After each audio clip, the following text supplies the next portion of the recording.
ইন্না কুরআনাল ফাজরি কানা মাশহুদা।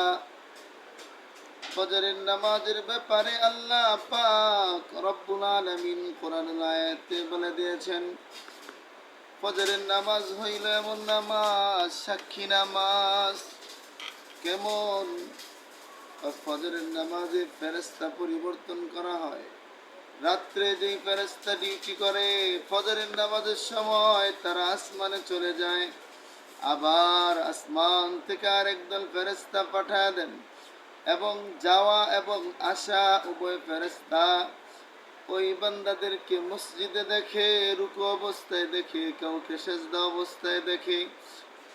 যারা আসমানে যায় তারা আল্লাহ তাআলার কাছে গিয়া সাক্ষী দেয়, ও আল্লাহ, তোমার বান্দাদেরকে দেখে আসলাম, তোমার হুকুম ফজরের নামাজ পড়তেছে।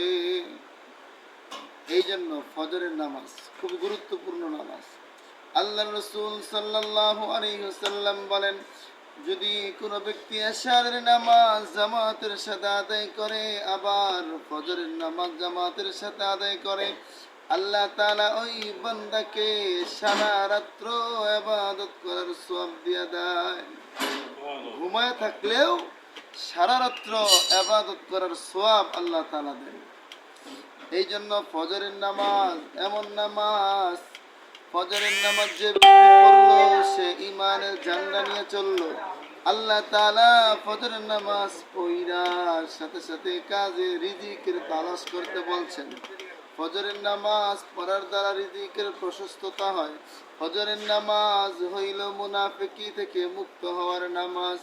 মুনাফিকদের জন্য ফজরের নামাজ পড়া খুবই কষ্ট। এই জন্য ঈমানদার পরিপূর্ণ হওয়ার জন্য ফজরের নামাজ পড়া জরুরি। আল্লাহ তাআলা আমাদের সবাইকে ফজরের নামাজ পড়ার মতো তৌফিক দান করে। আমিন।